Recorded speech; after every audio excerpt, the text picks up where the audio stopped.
สบายดีบรรยากาศตอนเช้าเมื่อที่ซีอยู่ที่เมืองบัวลพาแขวงคำมวนวิดีโอนี้จะพาทุกท่านเนาะมาเบิ่งบรรยากาศอยู่ที่เมืองบัวลพาเทศบาลเมืองของเพิ่นนี่เนาะว่าเป็นเท่าใดในปี2025และวิถีชีวิตแล้วลักษณะโดยรวมเนาะของเมืองเพิ่นเป็นแนวใดนั่นเองเป็นอีกเมืองหนึ่งนอนอยู่ใน10ตัวเมืองเนาะของแขวงคำมวนนั่นเองอันนี้ก็คือจะเป็นสำนักงานปกครองเมืองบัวลพานั่นเองเนาะเป็นอีกเมืองที่ติดพันกับธรรมชาติแล้วก็เป็นอีกเมืองนึงที่อยู่อ้อมหอบไปด้วยสายภูเขาแล้วก็วิถีชีวิตของชุมชนและบวกกับการดำรงชีวิตที่พึ่งพาธรรมชาติในการประกอบอาชีพและรวมถึงการปลูกพืชทางเศรษฐกิจเนาะเพื่อส่งขายทางเกิดบ้านนั่นเองที่เราเข้ามาภายในเมืองเลยทุกท่านนี่ถือว่าในเมืองของเพื่อนได้อยู่พันเนาะห้องการปกครองอย่างต่างๆเนาะสำนักงานหน่วยงานรัฐห้างค้าอาหารการกินเนาะก็แมนยูแถวนี้เลยเนาะแล้วก็จะมีตลาดชุมชนของเพื่อนมีห้องหมอชุมชนเนาะถือว่าเรื่องอาการให้บริการต่างๆเนาะก็ถือว่าครบเลยแหละทุกท่านเนาะอันนี้ห้างขายโทรศัพท์แบกโทรศัพท์ห้างขายเครื่องใส่ในครัวเพื่อนจะเป็นห้างขายวัสดุก่อสร้างนะห้างขายอุปกรณ์ต่างๆเนาะก็คือแมนยูแถวใจกลางแล้วเอาเพื่อนนะแต่ทางด้านนี้ก็คือจะเป็นตลาดชุมชนของเพื่อนจะพาทุกท่านเข้าไปในตลาดแล้วก็จึงไปเบิ่งอาหารการกินเนาะไปถามมันว่าแถวนี้มันมีที่อย่างขายนี่จะเป็นตลาดในตัวเมืองของเพื่อน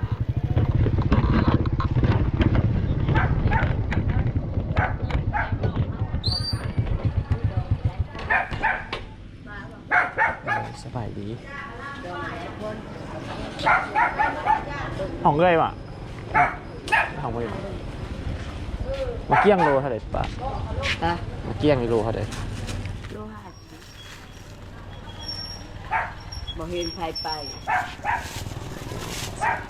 โลหะเอาเครื่องนึงจะจับเอาเลยเอา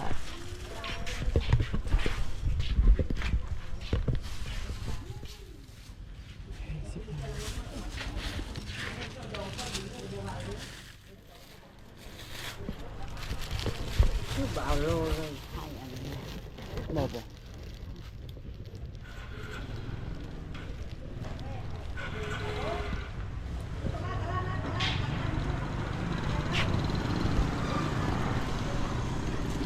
ชุดเรียนตลาดของเปิดเนาะก็จะขาย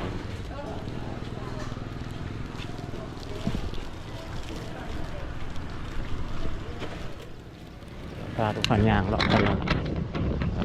นี้ต้องไปคือปลาบ่เอาบ่มาเที่ยวสิมายางเบิ่งตลาดนี้น้อยนะทุกคนก็จะขายซีนขายปลากับมีด้วยกันในที่นี้ตลาดแล้วก็ขาควายเป็นโตเลยทุกคนดูดิซีนควายหัวควายเป็นโตเลยปลา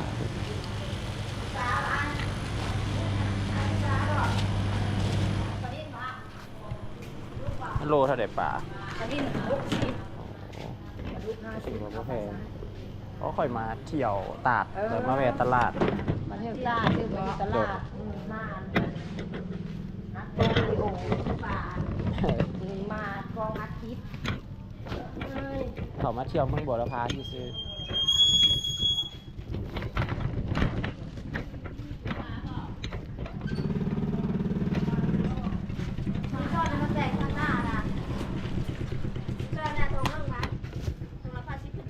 ถูกเข้าเลยอ่ะดีเลยเลือกเอาเลยตัวนี้ไปเลยเจอเด้อตัวจับเลยตัวถูกเดียวกันเลยก็ใจละลาย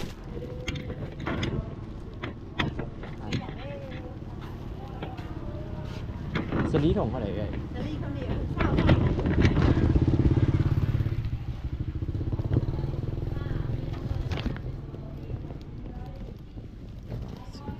ติดรถไว้นะครับอ่ะอันนี้มันอยากลาบหมูได้เนาะลาบหมูลาบนะ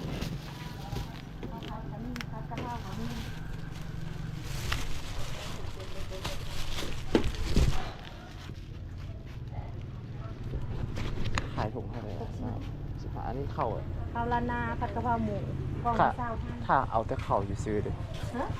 คันเอาแต่ข้าวขายบ่ ขายแต่เหลือแต่ข้าวก็เลย ด้วย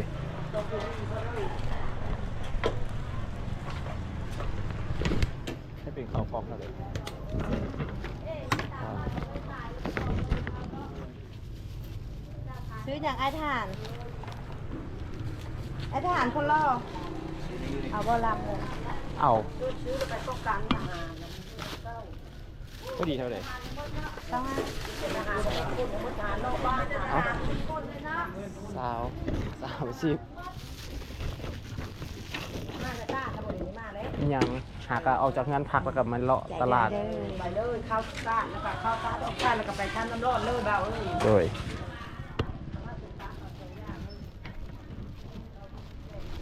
ไม่เคยจะมีห้างขายของกินสุกอยู่ฝากนั้นก็มีให้คือกันทุกทางนะฝากกำนั่นขายของกินแล้วมันจะมีห้างขายที่เขาเจ้าขายเกี่ยวกับข้าวจานด่วนเนาะแต่ยืมมันอยู่ข้างห้องหมอเลยทุกทางเด้อมันคือวานนี่ค่ะพระเจ้าก็ได้ไปกินเราอยู่ข้างห้องหมอสำหรับห้างข้าวจานด่วนห้างก่อไก่เนาะซื้อเพิ่นกับอาหารก็แซ่บเลยคือกันกับอยู่บ้านเราเลยแหละทุกคนเดี๋ยวพาทุกท่านไปรอต่อฝากกันมันก็จะขายเสื้อผ้าของเพิ่นมาเนี่ย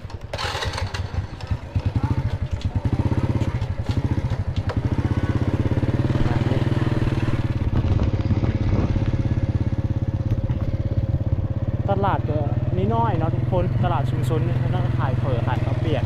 ก็จะมีอยู่1จุดเนาะแต่ส่วนหลายแล้วก็คือที่ทุกท่านรู้นั่นแหละว่ามันเป็นชุมชนเนาะแล้วก็ที่ประชาชนก็อยู่กับธรรมชาติวิถีชีวิตเป็นเสียส่วนหลายแล้วก็จะบ่ได้มีห้างพวกขายหลายขนาดนั้นเนาะคือกับเมืองใหญ่เนาะสำหรับเมืองนี้ก็เป็นเมืองอีกเมืองน้อยเมืองหนึ่งเนาะ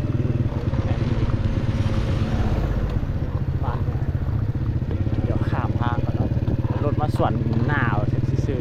ๆเดี๋ยวพาทุกท่านขับรถรอคนเกาะเมืองในคลิปวิดีโอนี้ก็คือจะเป็นการพาทุกท่านเบิ่งวิถีชีวิตเลาะตัวเมืองเนี่ยมันตื่นมามันกับไปมีแต่ต่างคนกับไปเวียกมันเนาะตื่นมาแล้วเราก็ได้ไปง้อไปสวนไปให้ไปนาอย่างเช่นก็ถือว่าจบเลยเนาะตื่นมาทานขายเครื่องเจ้าจากงานทานขายวัสดุก่อสร้างเสื้อลายอาจจะมาพบเห็นห้างขายแปลงโทรศัพท์แปลงรถวัสดุก่อสร้างห้างขายเครื่องส่งขายเครื่องย่อยที่อยู่ตามสายทางแล้วก็เป็นเขตให้การบริการต่างๆเรื่องแปลงรถนี่เนาะค่อนข้างว่าจะได้ให้บริการดีและสำหรับแปลงรถตอนเช้าๆก็จะเห็นน้องนักเรียนเอาไปโรงเรียนนะพูดจะเป็นโรงเรียนของผมทางด้านในพูดขอบเขตของเมืองเลย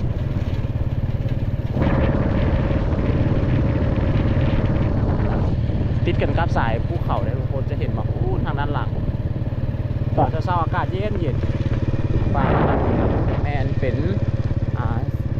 ห้องการกีฬาและห้องการศึกษากีฬาของเมืองนั่นเองของเฮียนอนุบาลเมืองบัวลำพูอนุบาลมัธยมกับยูเทิงพูดเนาะเป็นสูงตรงเหมาะซุ่มๆก็คือทางด้านนี้อันนี้แมนเส้นทางที่เขาจะออกจากตัวเมืองเลยนิวพานเนาะเขาออกจากตัวเมืองก็คือจะไปเส้นทางเส้นนี้คือมีเท่านี้แหละทุกคนเมืองของเพิ่นอ้อมหอบเนาะที่เอิ้นว่าเป็นเทศบาลเมืองคือจะเบิดเท่านี้ได้ถ้าออกไปนี่ก็คือจะแมนออกไปนอกตัวเมืองแล้วล่ะเราจะโค้งรถก่อนเด้อเพราะว่าวิดีโอนี้พาลูกค้าชมในตัวเมืองเด็กเท่ากับรออยู่ในตัวเมืองเนาะบรรยากาศเป็นมื้อที่4นะที่ข้าพเจ้ามาที่คำมวนนี่ถ้าบ่ไล่มือมาเนาะถ้าไล่มือมาก็มื้อที่5แล้วเนาะงั้นพาคนก็จะมีข้าพเจ้าเห็นอยู่2หลังเนาะสำหรับอยู่ที่เมืองบัวลำพานี่แต่ว่าที่เห็นแล้วรู้สึกว่ามันโอเคเลยก็คือถนนหนทางอยู่ในตัวเมืองของเพิ่นนี่ก็แม่นได้อ้อมรอบตัวเมืองเลยเนาะว่าลักษณะแล้วก็คือจะเป็นทางยางหมดเลยพื้นที่ทางนี้เขาจะเห็นว่ามีจะเป็นส่วนมันต้นเนาะส่วนหลายมากแล้วนี่ปลูกมันต้นส่วนยางก็จะเห็นส่วนน้อยเนาะแต่ว่าเห็นหลักๆเลยก็คือจะเป็นส่วนมันต้น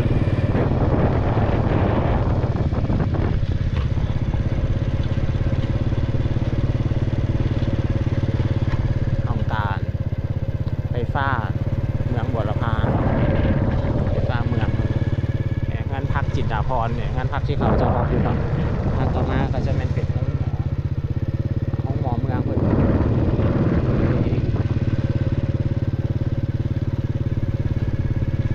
โอ้ถือว่าราคาสูงสมควรเลยเนาะสำหรับอยู่ที่เมืองวันนี้ห่างกันประเทศหมักไหม้นี่เนาะเพราะว่าหมักไหม้ของเพิ่นก็คือว่าเอามาตั้งแต่ทั้งประเทศเพื่อนบ้านของเขาเนาะน้อยๆเนี่ยครับโลนึง50ถ้าเป็นอยู่ในเขตนอกมันก็บ่สูงปานนี้คนอยู่ในเมืองใหญ่ทางนอกซะอันนี้ก็คือจะเป็นเส้นทางอ้อมรอบเมืองของเพิ่นเลยนี่ก็คือเป็นประมาณนี้ทุ่งนาถ้าว่าเอามาในช่วงฤดูฝนเราก็จะเห็นทุ่งนาของเพิ่นนี่บรรยากาศของในทุ่งนาเป็นเมืองที่สงบเงียบอีกแล้วยามกลางคืนนี่เงียบเลยเนาะข้าพเจ้าออกมาซอกซื้อของกินมื้อวานนี่ตอนแรกก็จะมีห้างเดียวนะห้างเกาะไก่ฮะเนาะอาหารตามสั่งฮะอันนี้ข้าพเจ้าจะซื้อเอาไว้ติดรถไปเนาะไปนำทางเมื่อวานนี้เดินทางมาบ่ได้ซื้ออาหารติดรถมานำทางโอ้รู้สึกว่าหิวข้าวเนาะตอนสวยนี่ก็เพิ่นเฮ็ดใหม่สดๆเนาะก็เลยที่ว่าเป็นอาหารตอนสวยนั่นเอง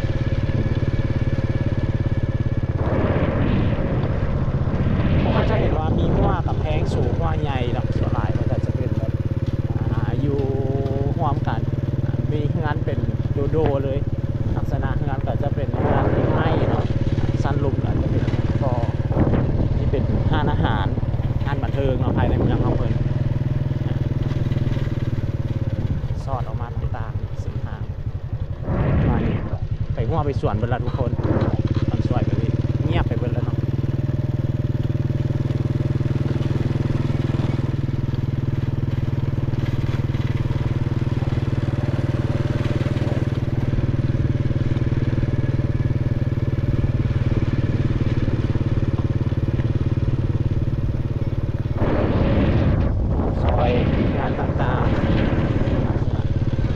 ติดพันกันกับธรรมชาติดีนะเย็นดีลม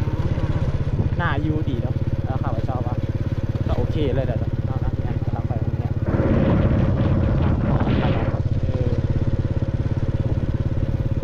บรรยากาศโอเคเลยเนาะถ้าว่าเขาจะมาเที่ยวตาดเสียงลือเนาะตาดทำลอดเซบังไฟอย่างซีเนาะมานอนอยู่นี่คืนหนึ่งก็ได้เดี๋ยวทุกท่านมานอนแล้วก็เขาก็จะได้เห็นวิถีชีวิตได้เห็นเรื่องราวต่างๆอยู่ในนี่ถามว่ามาในช่องที่พื้นที่ทางเฮ็ดนาเขาก็จะได้เห็นวิถีชีวิตของพื้นที่ทางเฮ็ดนาปลูกผักมันก็จะปลูกเขาตามหน้าเฮือนเองเลยเนาะปลูกพืชปลูกผักอะไรตามหน้าเฮือนหน้าซานนี่ส่วนหลายแล้วเพิ่นก็จะซื้อคันว่าซื้อนี่อาจจะเป็นซื้อแต่เพียงตั้งแต่พวกเครื่องปรุงต่างๆเนาะที่บ่สามารถผลิตเองได้ที่บ่สามารถปลูกได้เนาะแต่ว่าพวกเครื่องครัวพักหอมเนี่ยสิเพื่อนอาจจะปลูกเองได้อันนี้จะเป็นเส้นทางอีกซอยหนึ่งเนาะ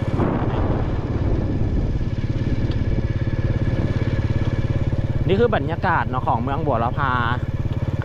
เมื่อวันที่5ของเดือน5เนาะที่ข้าพเจ้าเดินทางมาแข่งขมวนก็เพื่อจะมาเที่ยวตาดเชียงลือเนาะแล้วก็จะพาทุกท่านไปเที่ยว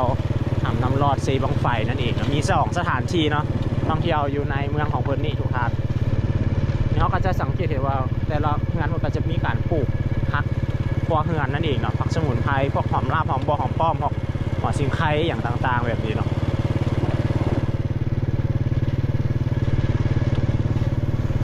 บรรยากาศในเมืองของเพิ่นสำนักงานท้องการต่างๆกับเลยอยู่ไก่เนาะขี้อ้อมก็หอบแล้วสุดแล้วทางนั้นก็คือจะเป็นสำนักงานปกครองเมืองเพิ่นและนี่ก็คือเส้นกันนะขับรถกลับทางด้านนี้สิไปห้างเข้าเนาะตอนเช้านี่ก็ยังจะไปกินข้าวห้านนั่นห้านก่อไก่อยู่เพราะว่าที่ซื้อมานี่ทุกทางเนี่ยเอาเป็นเสบียงเนาะติดก้นรถไปนำทางเป็นอาหารสวยเนาะตอนสวยวัดว่าอารามของเพื่อนมีวัดคือกันในเนาะทุกคนนี่ก็ได้มีนึงเพราะว่าแต่ละบ้านนี่อาจจะ2บ้านมี1วัดก็มีเนาะตามที่ข้าพเจ้าสังเกตเห็นมาอยู่ในเส้นทางของเมืองต่างๆเขาก็บ่ค่อยเห็นว่าจะเป็น เป็นบ้านใหญ่บางบ้านก็มีแต่70หลังคาเรือน100หลังคาเรือนแล้วก็เป็นหมู่บ้านหนึ่งแล้วก็ห่างออกจากกันไปใกล้ๆแล้วก็จึงเห็นอีกบ้านหนึ่งสิฮะนะทุกคน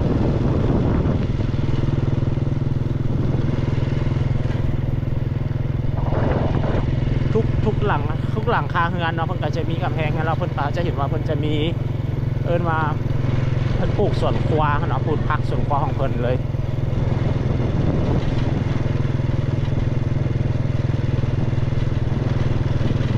ก็จะมีครบว่าเรื่องการบริการอะไรต่างๆมันก็ส่งเป็นเมืองอยู่เนาะแต่ก็เป็นเมืองที่สงบเมืองที่น่าอยู่นักเรียนลาวเขา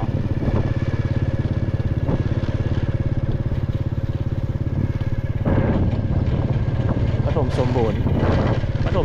ตัวราคาอันนี้จะเป็นปฐมสมบูรณ์เนาะด้านนี้แล้วทางด้านนี้ก็น่าจะเป็นมัธยมนี่เนาะมัธยมต้องบอกราคาอาคาร2 ชั้นนี่มันภายในเมืองของเลยอากาศเย็นสบายนะบริสุทธิ์อยู่กับอันนั้นไปนะอยู่กับธรรมชาติไปภูเขาป่าไม้ไป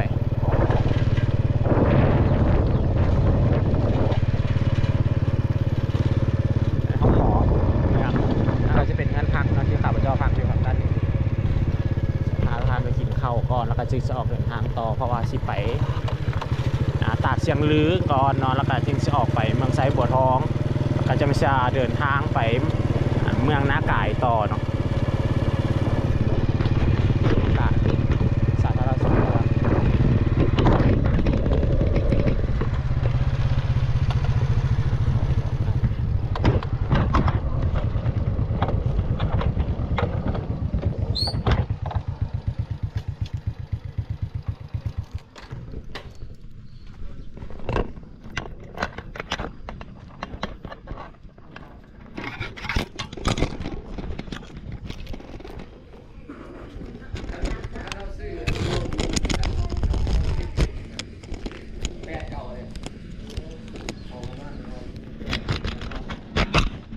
ห้านเปิดแล้วบ่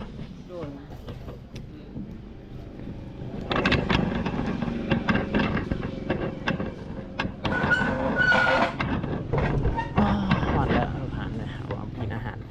ของเพิ่นบรรยากาศก็ดีนะทุกคนภายในห้างของเพิ่นถือว่าเป็นห้างที่ว่าห้างเดียวนะทุกคนอยู่ในนี่ที่ว่าการแต่งรับห้างของเพิ่นก็คล้ายกันกับมาเมาโดยรวมแล้วก็ถือว่าโอเคเลยทุกคนเนาะสร้างนี่ร้านอาหารนี่แหละแซ่บน้ำเต็มเดียวจะมาสั่งอาหารกินกันเลยทุกคน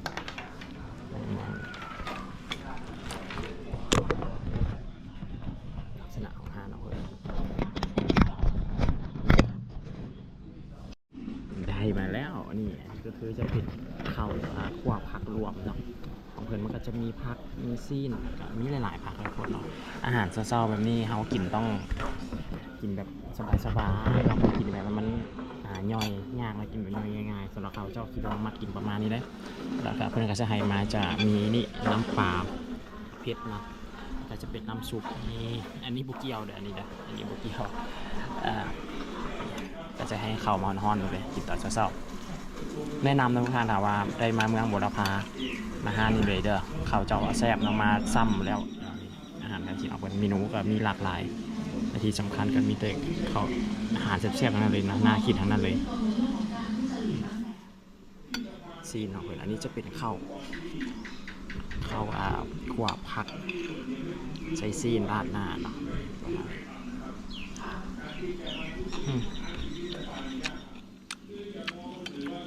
ชอบเนาะ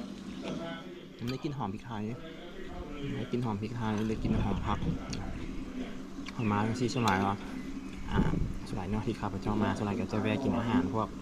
ห้างค่ายจานด้วนเนี่ยประมาณนี้นะข้าวเฟือข้าวเปียกข้าวกระสับเปียกเป็นข้าวมีแซ่บดีเลย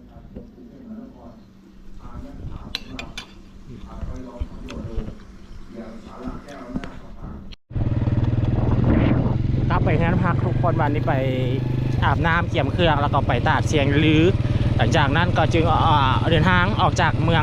บัวลำพานี่เนาะ ไปเมืองไซบัวทองแล้วก็จึงออกไปเมือง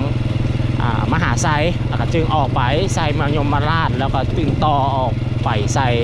เมืองนากายเนาะโอ้ถือว่าผ่าน3-4 เมืองเนาะอันนี้จะเป็นห้องเมืองคนเล็กนะห้องเมืองนี่เองเนาะอันนี้ก็คือจะเป็นบ้านพักจินตพรนั่นเองเนาะที่เขาจะมาพักอยู่ห้องพักก็สะอาดเลย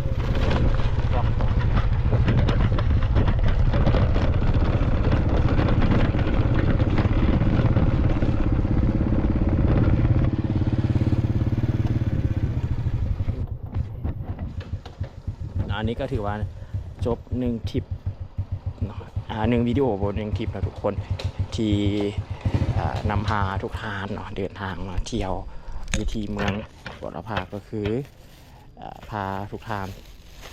ไปเลาะเบิ่งตัวเมืองเนาะอาหารการกินไปซื้อมานี่อาทิตย์รถเราเป็นอาหารสวยครับก็จะเดินทางยาวเลยไปนึงเนาะนี่บรรยากาศภายในงานพาสิเป็นลักษณะประมาณนี้เด้อทุกคนนี่มีสร้างอยู่ครับว่าจำมาพักกลับมาได้เด้อนี่เนาะเบอร์โทรพักเพิ่น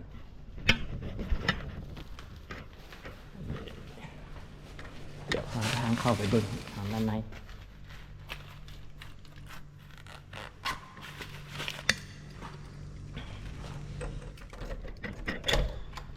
สวบ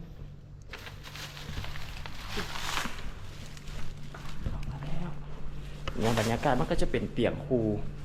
แบบนี้เนาะในราคา 200,000 กีบทุกท่าน